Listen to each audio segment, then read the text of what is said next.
Would you please welcome Chef Brittany Brewer. Brittany.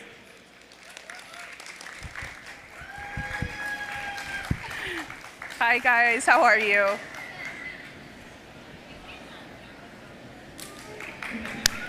Let's give accompanied, of course, by our very own Cajun John Hart. Thank you, John. Awesome. I'll say a little bit about why I'm accompanying her. She's from my hometown. It's true. I've known John since I was around 17 years old. My very first restaurant job was at a little breakfast spot in Westerville, Ohio. And John and his wife Sue made the hot sauce for the breakfast restaurant. And it all kind of went on from there. He had a hot sauce store in my town. My dad coincidentally worked right next door to Cajun's, where they did all of the hot sauce production, and they had a small store in there. So it all really goes back to that. I started eating the hot sauce. I worked in the breakfast restaurant. When I got a little bit older, when I was around 21, 22, I started cooking tacos in the breakfast restaurant that I worked at during the daytime. I was doing a little Mexican pop-up restaurant there to service the dive bar next door that had zero food. So a lot of the cooking that I was doing was munchy style Mexican tacos, elote, things like that. And John actually supplied me with some of my chili peppers back in the day.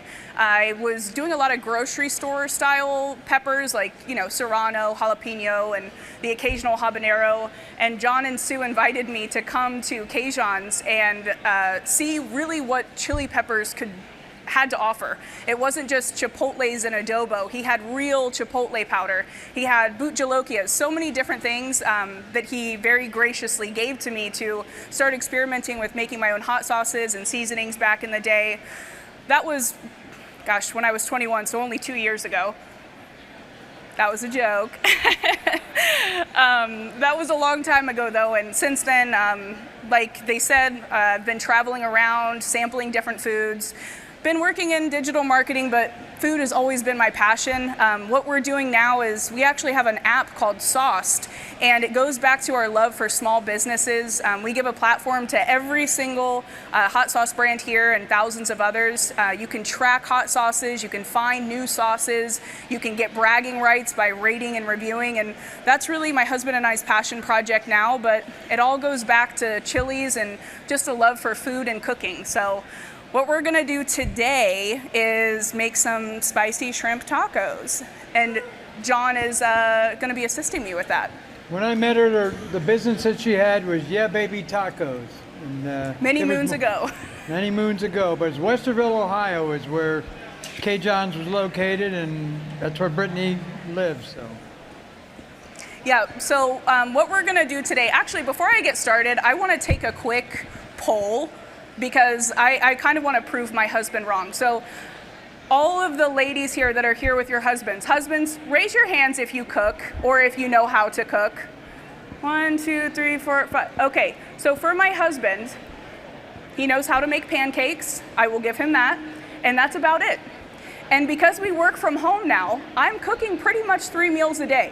So with this recipe here, if you don't know how to cook, this is very simple.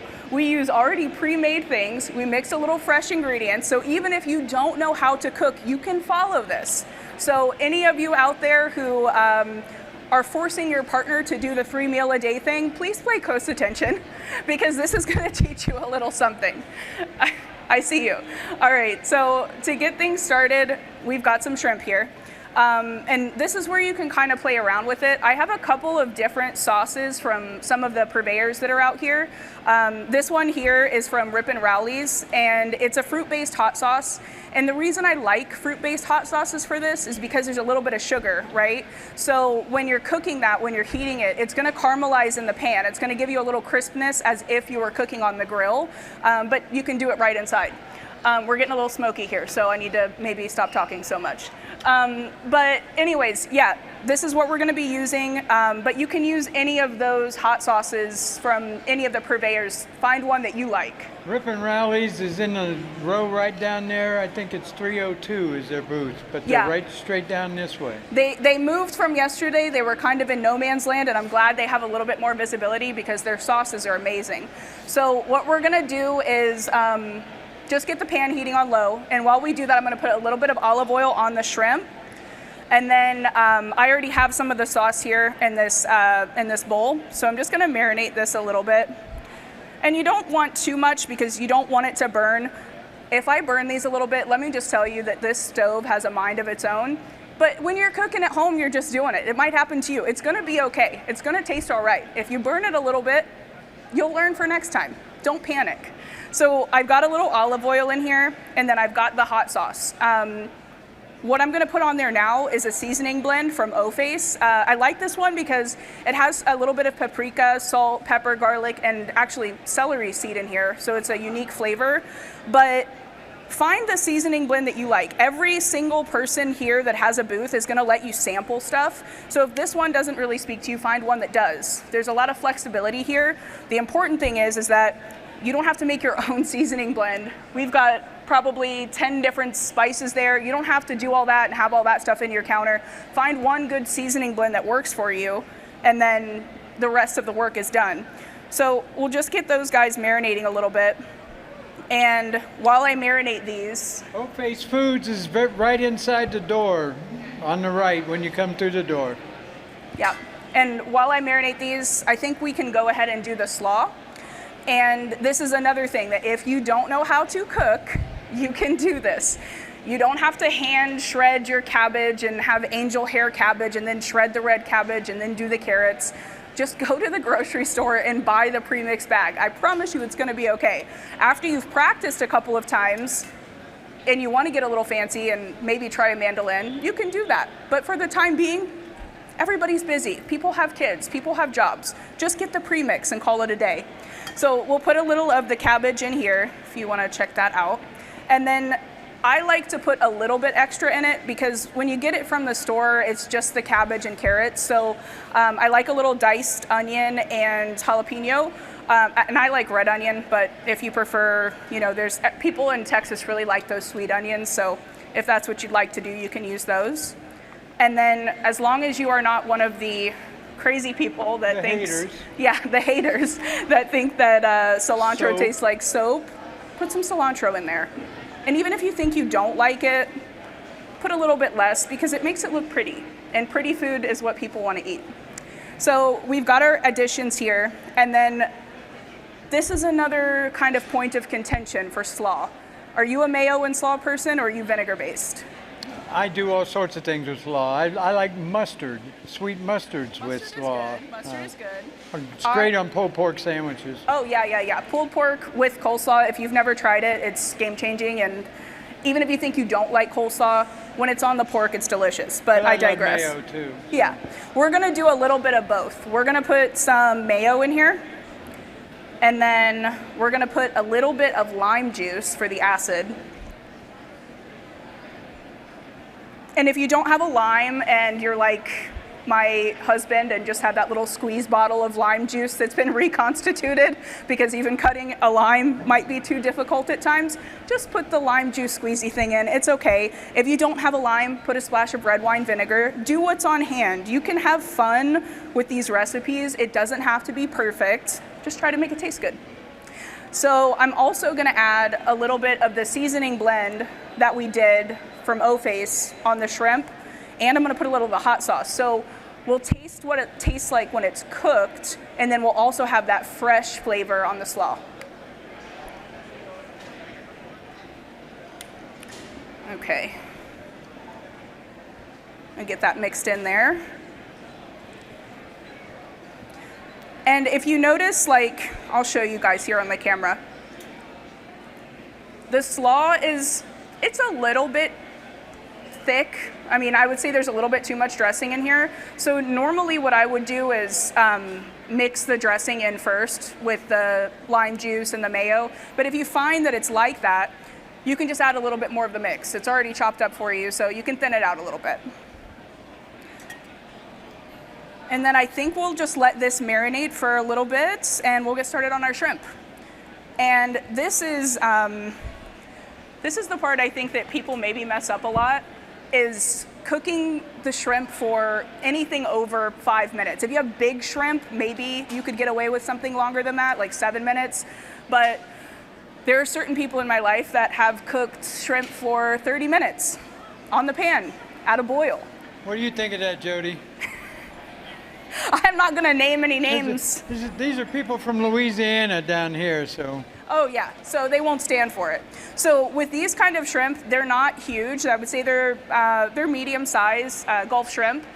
They're gonna need to be seared on one side. You can see when the edges start to pink up and curl, it's time to flip them. And because we have that sugar in the sauce from Rip and Rowley's, we should, if this pan doesn't betray me, get a nice little caramelization on the side, and that's just gonna help build the flavor. So all right, let's check this out and get things rolling. The oil is in the pan. We've got a little bit of a shimmer going on, and that's gonna let you know that your oil is hot and it's ready to add your protein. Another thing that will happen for people who are cooking seafood especially is they try to flip it too soon and it'll stick to the pan. When it's done, the protein's gonna release itself. So if you're trying to flip it and you see that it's sticking and you're pulling, just give it another minute, flip it when it's done. So let's go ahead and get this thing started. I am a little bit crazy and I kind of like to face all of my shrimp the same way, but you don't have to do that. You can just dump them right in. Crazy or obsessive? Obsessive, not crazy, I'm sorry. But you can just dump them in. The one thing I do wanna make you mindful of if you are looking at me for this recipe and you don't know how to cook, don't just dump the whole sauce into hot oil. Liquid and oil don't mix. It's gonna splash on you. You're gonna burn yourself. It's not gonna feel good. So there's a little bit of extra sauce reserved in the pan. Just be mindful of that and don't add too much or it will be a mess and it will hurt you. So we got a little bit of sizzle going on there. I'm gonna get some of this raw stuff out of the way. You know, a little bit of obsessiveness isn't bad. I mean, we're all chili heads anyway, and that's kind of an obsession in itself. Yes, absolutely. And that brings me back to when I first met John and I started doing Yeah Baby Tacos. Obviously, his obsession was chili peppers. It was flavor first and then fire. And we're sizzling a little bit now. One of the first hot sauces that I ever made that John could try, it did not end well.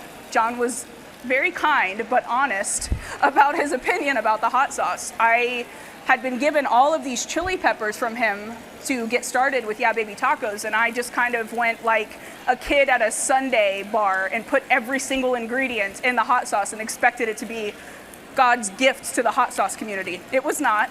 Spoiler alert. Too many chilies, too many weird, bizarre ingredients that didn't go. No balance, zero balance. And John let me know that in a very kind way. John's always been an amazing mentor for me.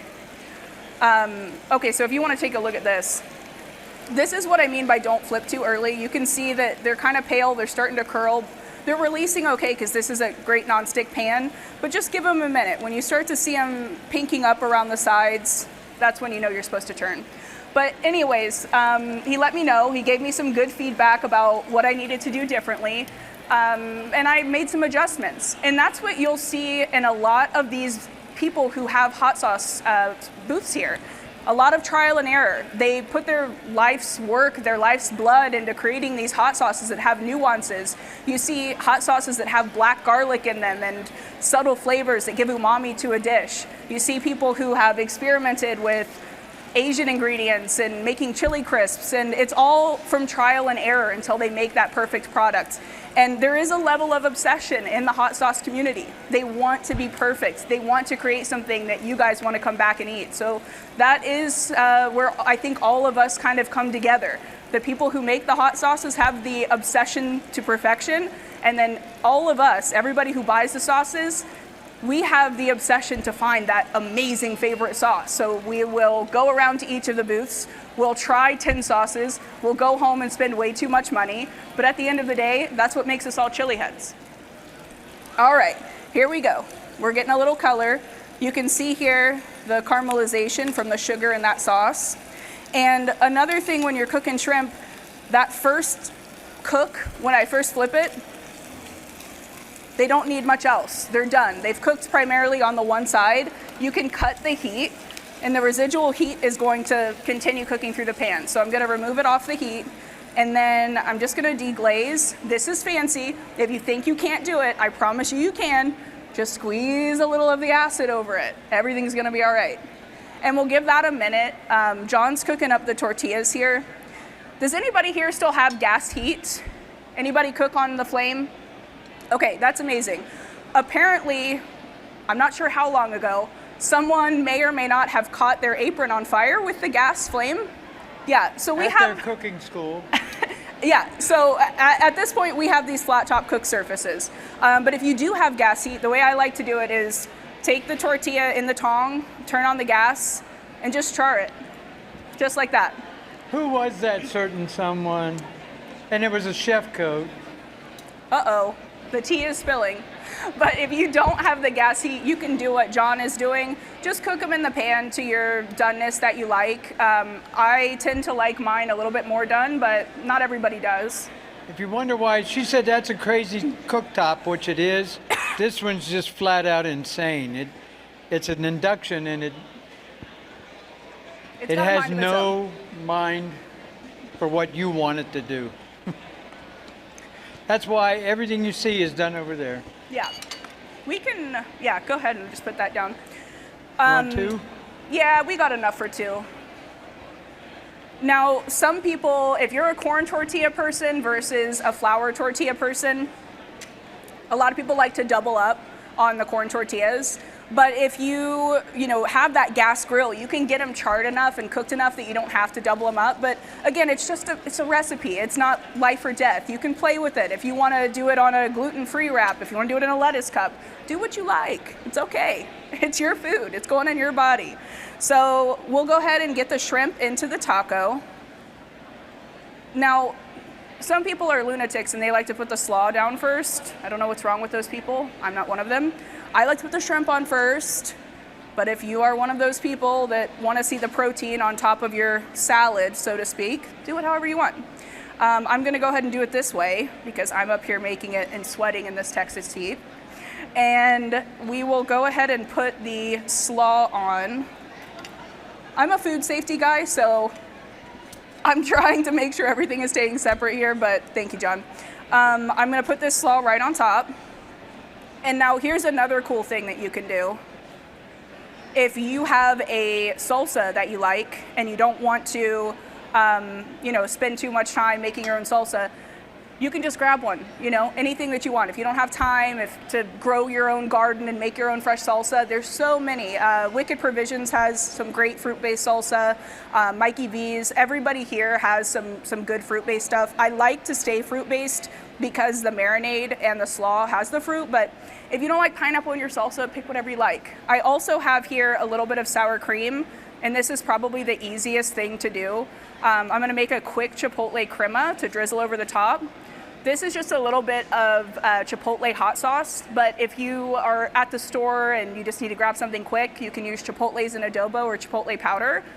And I'm just gonna put a couple drops in there and then whip it up. And literally... Wicked Provisions is down right inside the door in the first booth, second row. Yes, and they have some really cool, I mentioned the black garlic sauce earlier. John's probably made my favorite black garlic sauce that I've ever had in my life, but Wicked Provisions does have an awesome one, and I'm really into like that umami flavor. It doesn't really work here. That's what I mean about the variety of sauces, but it works great on other proteins, and people are putting dried porcini powder, they're putting black garlic, all these really cool ingredients now, and just playing with it and having some fun. So you guys should do the same when you're making these recipes. But anyways, this is the color for the chipotle crema. If you like it a little spicier, you can always add a few more drops. It's just up to your preference. And then you can kind of drizzle over the top, wipe on the sides, whatever you want to do, however you want to build it. And I don't have any additional cilantro up here, but normally I would put a little bit extra right on top. And then we've got a lime on the side. And I like a little extra sprinkle of seasoning. Makes it look pretty. And there we have it, guys. Spicy shrimp tacos. Thank you guys so much. Thank you guys. Got any questions? Can you That's try a question I always save for the end. I say there's a question in everybody's head. What is it? And people then they'll come up with something, but when do we eat? We've got the tacos set up right over here for you guys. So if you're hungry, you can go ahead and head over. But if you have any questions, we're available to. Once again, about a big hand for Chef Brittany Brewer. Brittany, thank you. That looks amazing. Thank you.